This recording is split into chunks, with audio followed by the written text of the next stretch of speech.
Creatives has now taken a new form, which is young people making creative TikToks. At the G20 handover, I was fighting for them so they can be paid. How can we pay children in Europe that does the same thing that our children doing here and they're not getting paid? The picture is not good. I want to be honest with you. I'm not going to be those ministers that come here and just tell you the good news. We can awaken the sleeping giant.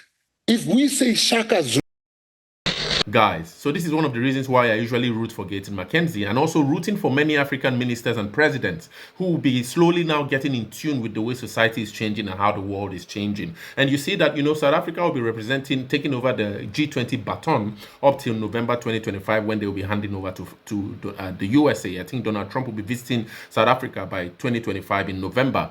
And now Gayton McKenzie is actually using that opportunity to now fight for this exclusion that had actually been going on to African creatives.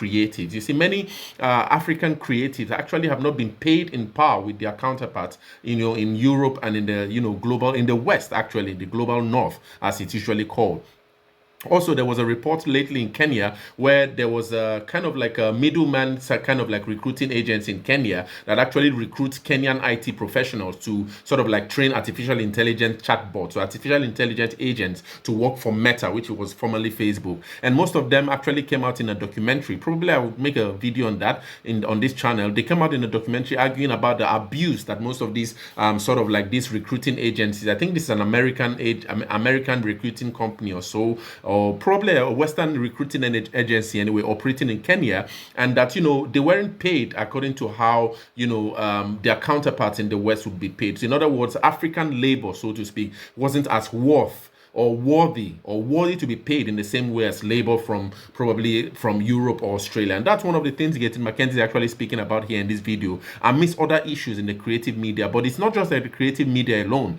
It's a problem that's actually plaguing the African continent as a whole, and how we as Africans see ourselves and the value we bring to the world. So TikTok is a platform where creatives actually contribute to making the platform really agile and really, global, so to speak. And so there are lots of creatives from Nigeria, from Africa, from South Africa.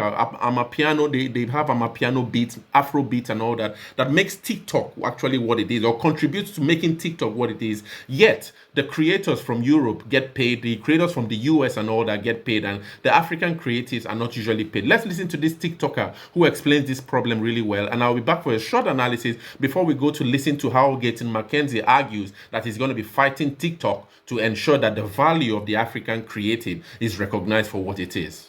I have a question for TikTok. Why is it that there is no single African country where people can actually get monetized and be paid for the amount of views they have on TikTok? Because if you actually think about it, Africans really bring life into this app. Whether they're from Nigeria, from Ghana, South Africa, Kenya, Tanzania, any African country, we bring life into this app. From our music, to our dancing, to our culture, to the way that we speak, our jokes, our skits, everything. We, the continent of Africa, breathe life into this app, but yet we can't really get paid for it. You have entitled countries like America that want to control TikTok, which is an app that's not even from America, but they just want to own it. You have such countries that have a monetization program where for 1,000 views, you get either $1 or 50 cents, depending on how much they decide to give you for per 1,000 views. And then you have these Americans making videos provoking Africans just so that they can get views and get paid. But when Africans put in effort and time into their content, and they put in so much blood, sweat and tears, and they don't get paid for it.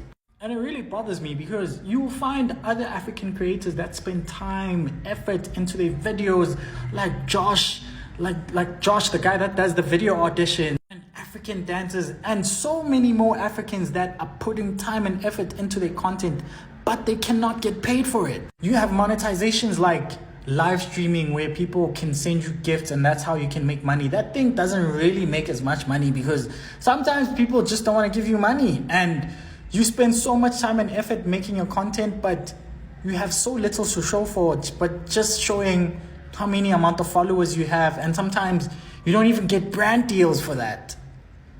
But you have people like Americans getting paid. For what? And I'm not saying Americans shouldn't get paid, and I'm not saying people from the UK shouldn't get paid, but why isn't there a single African country that has this program? Why? Yeah, brilliant. So without much ado, I think I'll encourage that we listen to Gaten McKenzie carefully on how he breaks down the problem of this whole African exclusivity, or the exclusion of Africa from, many issues, especially media, and the value of the African creative anyway. It speaks not just to the creative, but to the value of the African itself, because it's a way in which the African is valued in the world, and how he intends to fight that as Minister of Sports, Arts and Culture in South Africa. The cultural and creative industries are a cornerstone of our national identity, social cohesion, and economic recovery. The sector defines our nation's soul and heartbeat while contributing significantly to employment, innovation, and the economy. In many developed countries, the sector contributes more than 5% of the GDP. While in South Africa, we are still struggling to go beyond 3% of our GDP. When one considers the amount of talent, the amount of creativity that we have in South Africa, and the passion, with proper systems and adequate support, we can unleash the talent, and channel its contributions towards the economy. Through strategic investments, policy development, infrastructure enhancement, and program support, we can awaken the sleeping giant and unleash its true potential, not only as an entertainment and amusement activity, but also as a huge economic driver and job creator. A number of interventions have been put in place since the advent of democracy in 1994 to try to grow the CCI and protect creatives, more especially the downtrodden and poorest of the poor in the value chain. Notwithstanding these efforts, a number of artists still die poor, and some with huge talent still remain unrecognized, unsupported. Some who make it big in terms of fame still have short-lived careers, and their fortunes unduly withheld by ruthless market forces.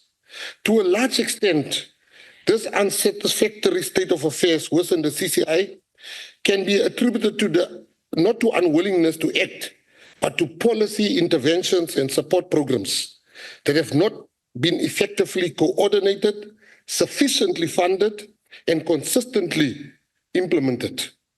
To fix this will require clear vision, strong leadership, and a commitment to marshal all role players and support structures in the CCI to rally behind a single agenda aimed at growing the sector. Already this tone has been set with the great foresight by His Excellency Matamela Cyril Ramaphosa for appointing such a vibrant Minister of Sport, Arts and Culture. On 29 to 30 August 2024, we convened a sector boss Bharat already at the Birchwood Conference Center to listen to the inputs of representatives from every corner of the CCI to fully understand their greatest needs. You see, too many plans does not involve the people that the plans are being made for. Our approach is different. We met with the sector. We wanted to understand, how can we help you? And immediately after that, we got buy-in from them, which is very, very important. One of the first and most important structural changes that is being rolled out relates to a decision to create recognized boards for the first time, with representative members for each of the 16 major areas of the CCI.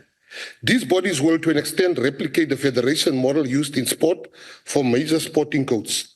We now have 16 different codes being represented, being funded by us, being taken through the plan so that we can all follow one master plan. And then, please, all members, this is very important. What we have is the Mzansi Golden Economy, a call for new applications from Mzansi Golden Economy funding starting on 8 November this year and we will close on 8 December. So members, please tell your members to apply for funding. Your constituencies, please tell them to apply for funding. There's no, even the ones outside the GNU is a different kind of model. We don't look at political affiliation when we give. The GNU, whether you like it or not, it represents all the people, including yourself. We are a government for you.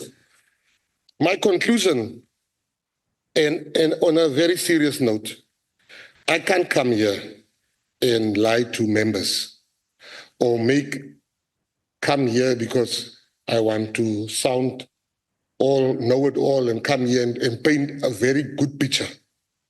The picture is not good. I want to be honest with you.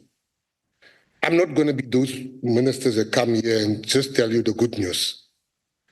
The industry is bad. Artists and creatives are not being seen in this country as workers. They can't buy houses. They can't buy cars like some of us. Artists in this country die as paupers every day. You know, I want to make you one example. If we say Shaka Zulu now, everybody is going to think about Henry Cele. Everybody here, your idea of Shaka Zulu is Henry Cele. Shaka Zulu has been shown around the world more than 100 times, everywhere. But Henry Cele has never received a cent. His children has never received anything after the meager payment he was paid to perform. I want to say to you that artists in this country, you must not judge artists by the ones or the twos that has made it. You know, South Africa, in overseas, you have Coachella, you have Glastonbury, you have Tomorrowland, you have Burning Man. These are festivals with more than 100,000 people attending. We don't have one in Africa. Now, I am planning to have the first one in Africa on the 25, 26, 27. Moses Mabhida Stadium is too small for that festival. So we are going to announce a venue. For 4 days, there's going to be music, and not only music of hip-hop, Maskandi, Mpakanga, all kinds of music. Boere music.